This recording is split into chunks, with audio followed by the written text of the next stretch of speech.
Hey, Ryla? Your lovely ex-girlfriend is lazing about again, snoozing on the soft grass in front of you. She languidly opens her eyes, and it's like the sun rises a second time. Those eyes. Blue irises as deep as oceans, with golden flecks, like shimmering coins at the bottom of a well. You had forgotten how those eyes made you feel, how much you loved plummeting down into their depths back when.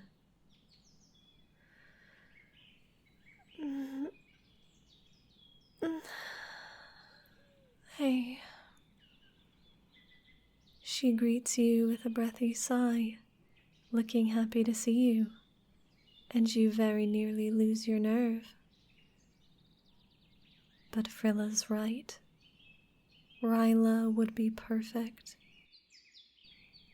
Part of you still loves her, but she would be perfect. You power past your misgivings and launch into the monologue that you rehearsed 1,000 times in your head. You talk about how the pool of aspirants is shrinking, about how it's only a matter of time before you're forced to make a choice, before it's made for you. You talk about how you parted on good terms, about how you both know what makes the other tick, and would never make them suffer, not even unintentionally. About how, if one, you were to become the familiar of the other, it wouldn't be such a bad thing. She just looks at you, those amazing eyes of hers drilling into your soul, offering nothing more than the occasional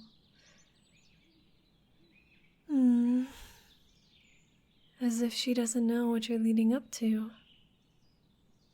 You can't bear to meet her gaze anymore. You stare at her lips instead, at the soft smile playing there. Finally, you make it to the end of your pitch, and you sound much more lame and hesitant than you did in your head. So, if we dueled, I think that would be good. Her wonderful lips pull into a smirk. She stays quiet for several agonizing seconds before she bursts into laughter. It's a lovely, tinkling sound, bringing back bittersweet memories of the time when you were lovers. Suddenly, you are interrupted by the grating voice of Minerva, formally challenging you to a duel, and your heart skips a beat. God damn it, to be challenged by her when you were so close. Minerva's only good for one tremendous blast, and then nothing else anymore. Even if you manage to beat her, you will make a pitiful excuse for a magus with her as your familiar. And that's if you manage to beat her. If you don't, total oblivion is probably the best case scenario.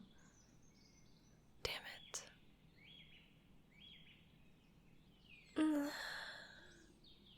But you're late, Minerva.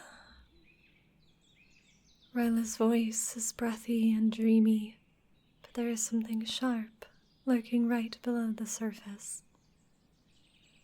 I believe they have just challenged me. Her gaze turns to you, and something kicks in your stomach. Or am I wrong? No, you reply. I mean, yes, Yes, I did. See? You're too late, Minerva. Ryla rises to her feet, graceful as a cat, and squares up to Minerva, nearly poking her in the chest. There's nothing lazy about her now.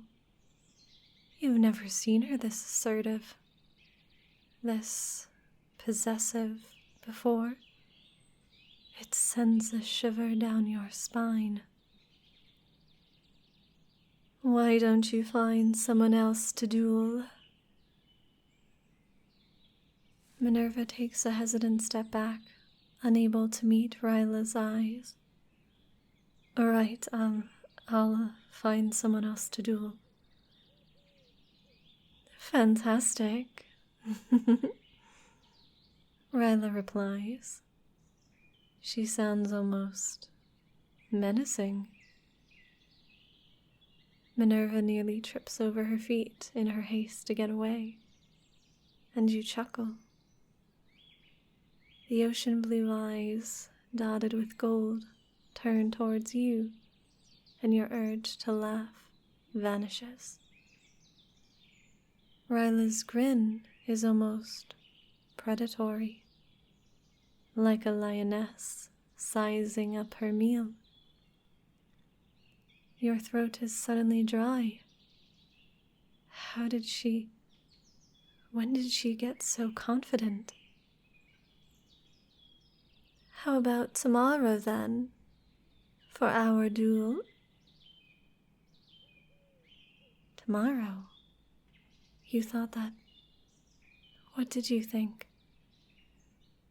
Your mind is swimming in those eyes of hers, drowning, trying to reach the gold in their depths. You shake the cobwebs from your mind and settle for staring at her shoes. Yes, tomorrow would be fine, you mutter. Again. Fantastic. She grins. Until tomorrow, then. Unless there was something else. There's a hint of a mischievous challenge in her voice that you don't know how to handle. There is so much you want to say and ask and apologize for, but you can't bear to look at her. No, that was all. You retreat more gracefully than Minerva did, but you still get away from her as fast as you can.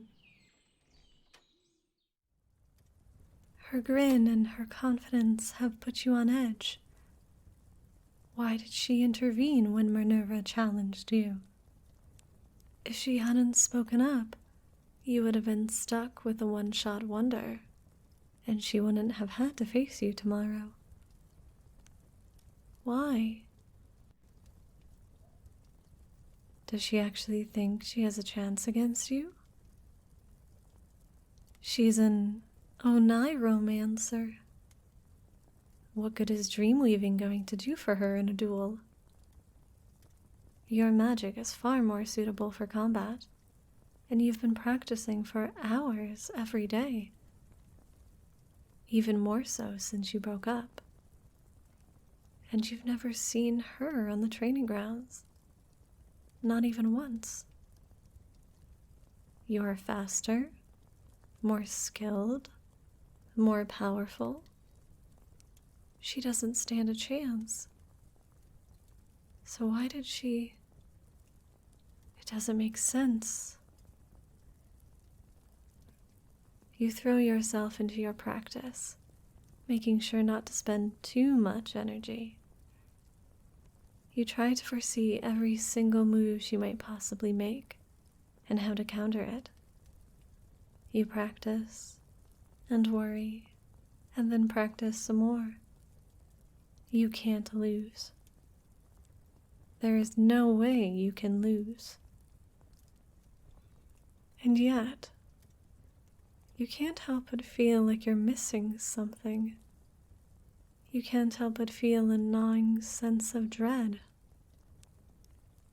Eventually, it's time for bed, and you fall asleep the instant your head hits the pillow. You sleep, and you dream.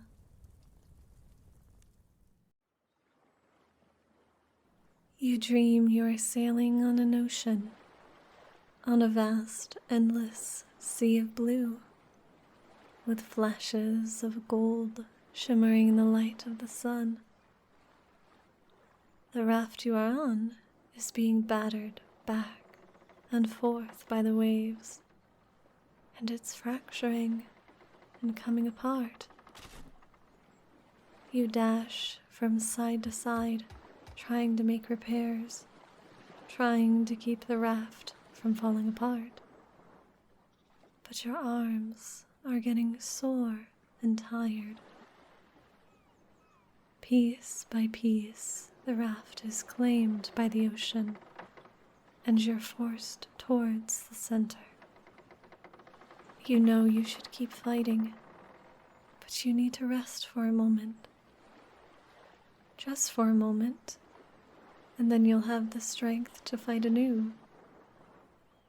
You sag against the mast and take a deep breath, the raft creaking ominously beneath you. When you try to rise again, the raft snaps in two. You plunge into the cold water, and you fight to stay afloat. You try to tread water, but the waves batter you mercilessly. You are so tired. Every kick, every swish of your arms tires you out more and more. Your head goes under, and you gasp for air as you kick yourself back up. But you know you'll just go under again. It happens again and again, until finally you stop coming up altogether. But you don't panic. You don't need to breathe under the waves. It's no longer your concern. You look below you, and you see 1,000,000 golden coins lazily tumbling down into the depths.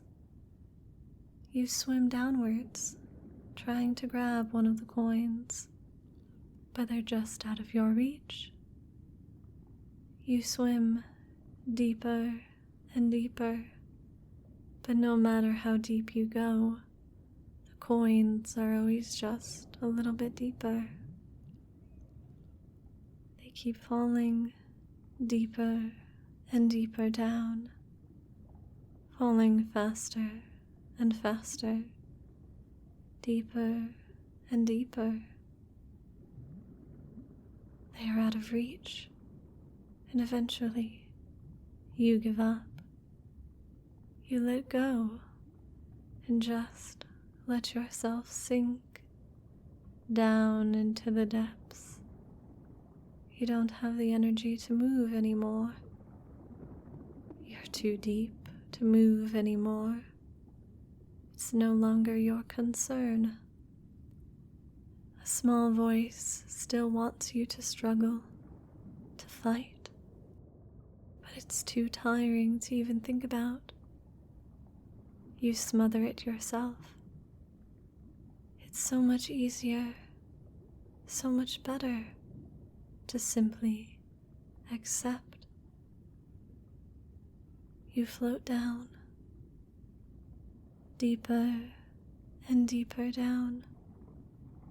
The coins fade into the distance, growing dimmer and fainter as you keep drifting deeper and deeper. You are calm and at peace. You realize you don't even know who you are anymore, but that's perfectly fine. It's no longer your concern. You are as empty and blank as the void around you, and it feels wonderful. One last coin remains, a single pinprick of golden light in the endless dark. Your hand reaches for it.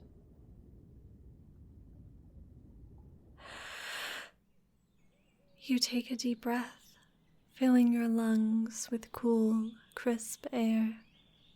You're in the courtyard of the keepers. Green grass surrounds you, and sun is shining high overhead. You're with Ryla. She's stretched out next to you like a cat, like in the good old days, a golden coin dancing in her hand. You're dueling her tomorrow, and you're worried sick about the outcome, but it's also good to see her. She flips her coin high up into the sky. Heads or tails, babe? She asks with a smile. You focus on the coin, watching it slow in the air. You watch it tumble, your mind tumbling with it. Heads, you call. She catches it and takes a peek. Heads, she announces smugly. I win. But you called heads. You protest, and she gives you a quizzical look. You called on heads, and I win on heads. Don't you understand how this works? You do. Of course you do. The coin soars into the sky again. You call it, and you lose. Again and again, you play the game. Again and again, you lose. She flips the coin into the air again, and your mind goes with it. What will it land on? She asks. Tails, you say. Definitely tails. She catches it and holds it right in the front of your eyes. You can't look away. Tails, you lose. She purrs. But there isn't much left of you to lose, is there? Huh? Is there? No. No, wait, yes. Your head is spinning. Why is it so hard to think? You don't understand, and it's stressing you out. She chuckles. Still guessing? Well, maybe you'll know this one. The coin flips up once more, the sound of it ringing in your head. It fills your entire mind. Ringing and ringing and ringing. Your strength leaves you, and you sink to your knees, still watching the coin. She catches it and doesn't even glance at it. She looks down at you, looming over you now.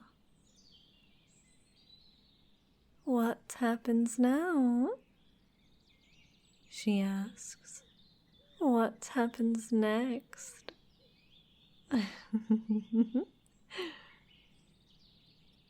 Understanding finally dawns. You lose. You share your insight, and her face lights up. She is proud of you. It sends a jolt of excitement through your spine. Correct. she says. I win, and you lose. Tomorrow, I win, and you lose, and you will be my good little familiar forever. All of your tension and doubts melt away. You don't have to guess anymore. You finally know. You know exactly how tomorrow's duel will end.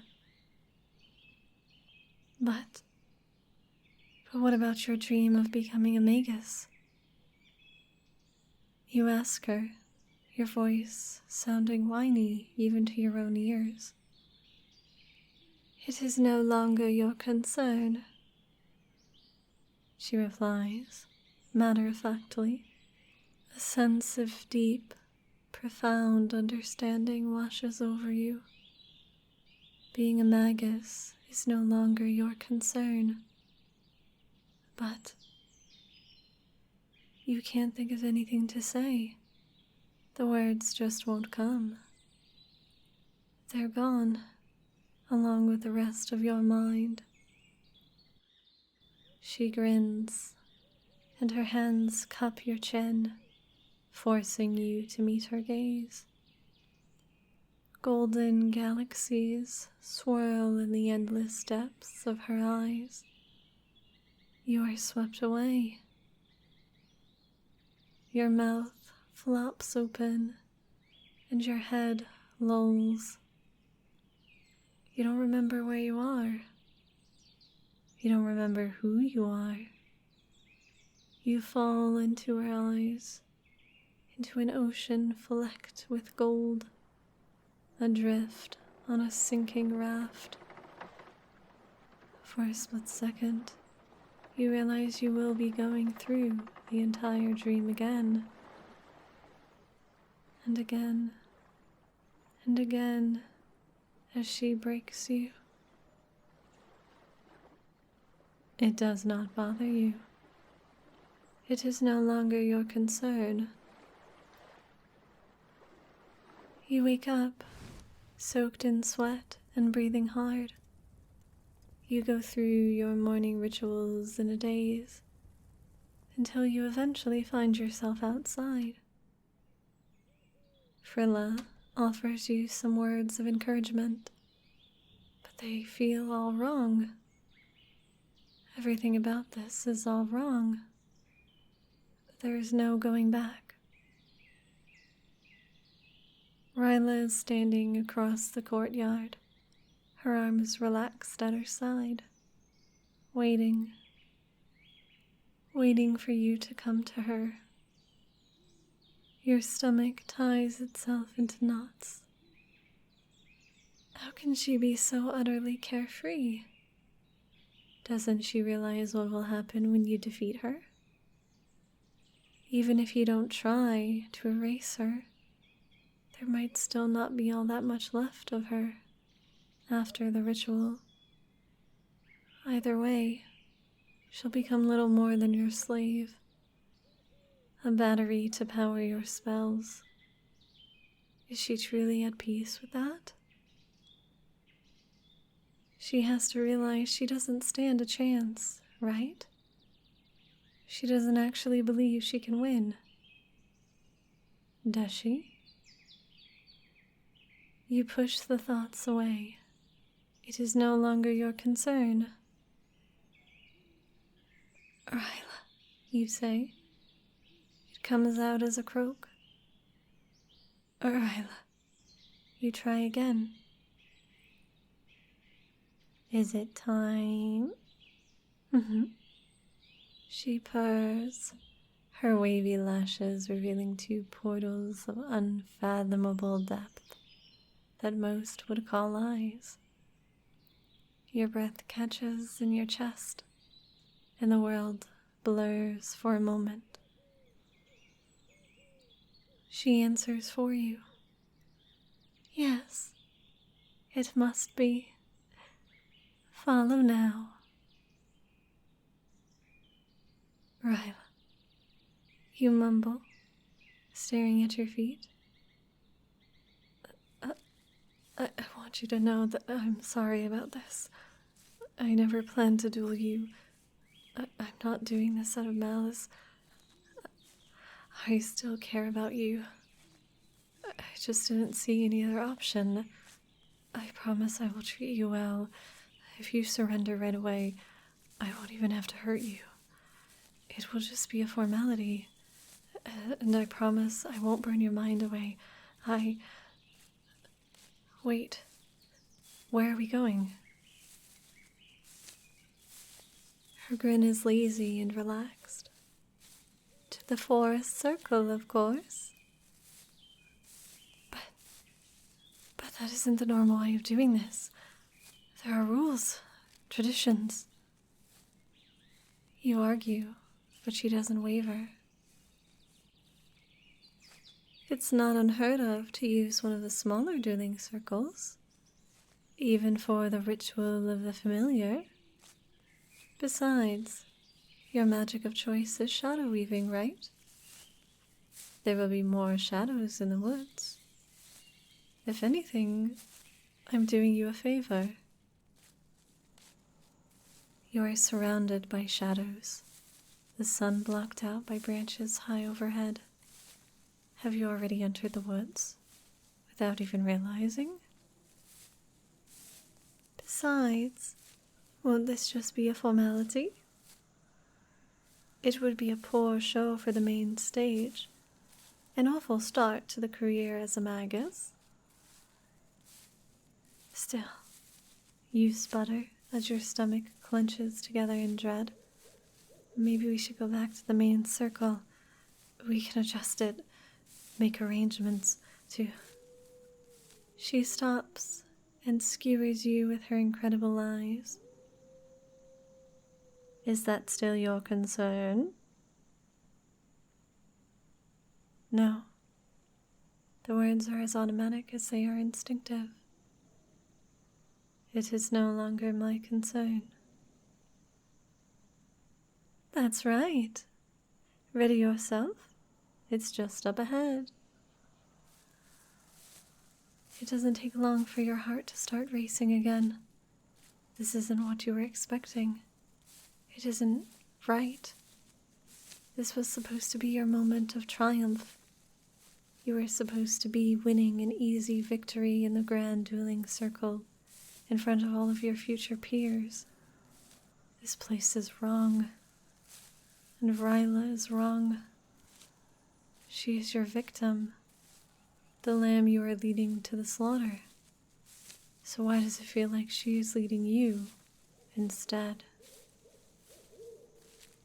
The clearing comes into view, the ruins of the dueling circle glowing with power. The spectator seats are empty, but still immaculately clean.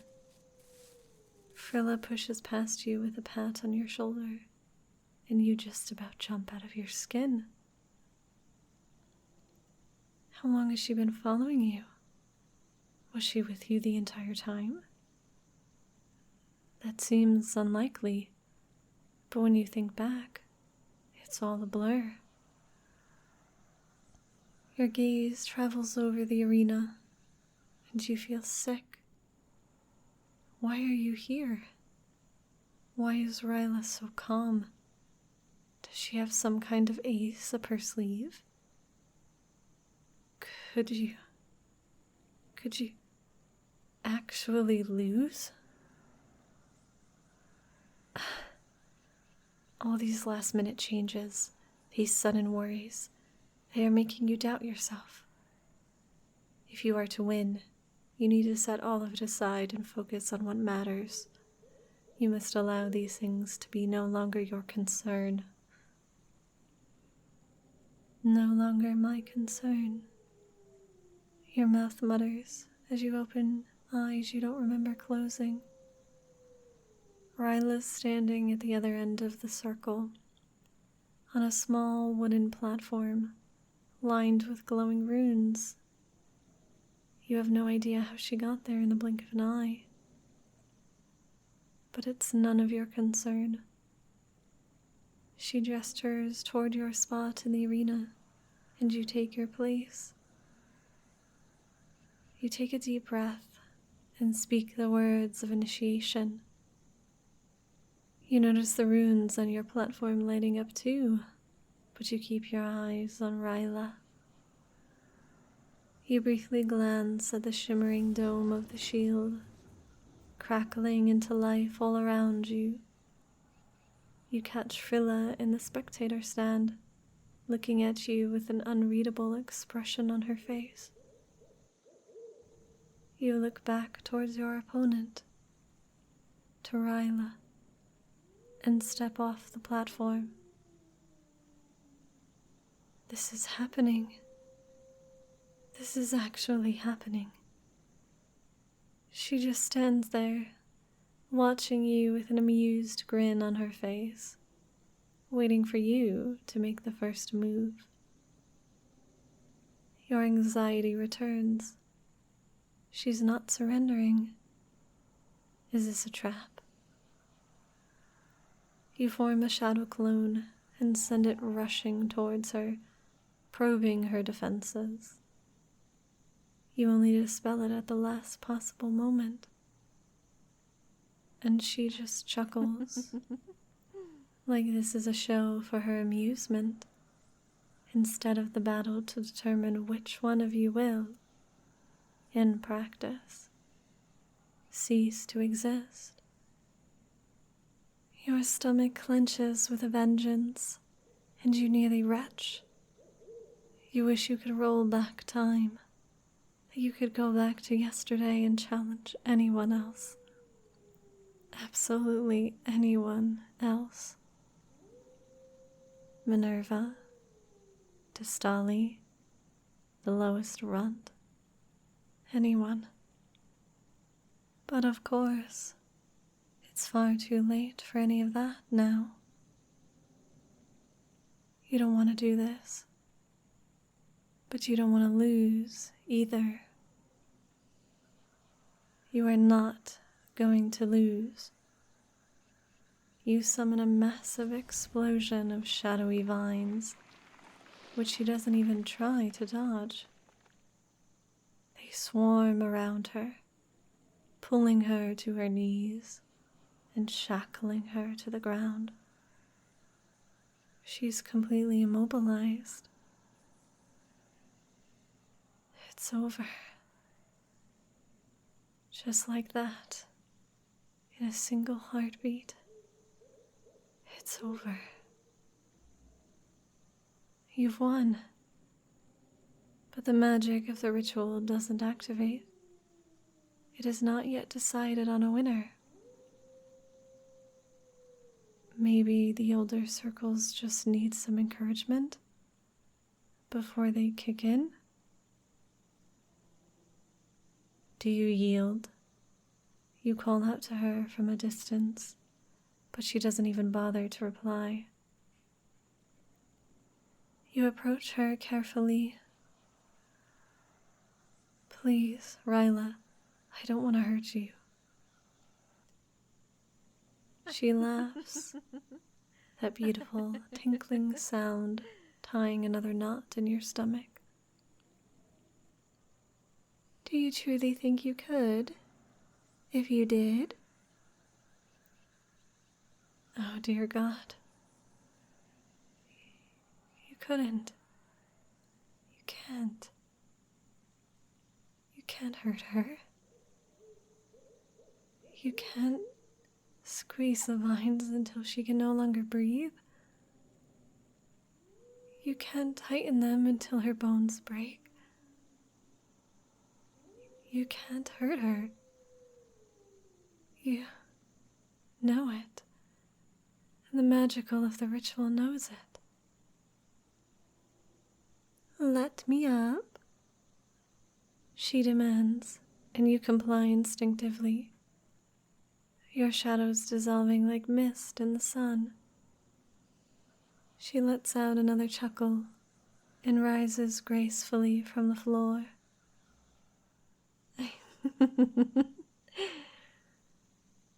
You've proven that you could beat me, if you really wanted to. But that was never in doubt, was it? She softly caresses your cheek. Don't move, she says. You can't. Your body feels distant, and your mind is swimming in a sea of molasses. You want to scream at her. On some level, you know what she's done to you. You know you've lost. Kneel, she whispers, and you do. You sink to your knees. You remember this feeling now, this sweet, submissive bliss. You remember the way she would melt your mind when you would let her. The way she would whisper sweet nothings into your ears and take all of your worries away. You remember how you would let her take control, and how good it felt when she did. How good it felt to submit. But that was not something suitable for an aspiring magus to be indulging in. You stopped doing it, banished even the memory of it to the deepest, darkest corners of your mind. And yet now, somehow, you're feeling it again. Entirely against your will, you're feeling it again. Ryla, what did you do to me? You ask. How did you?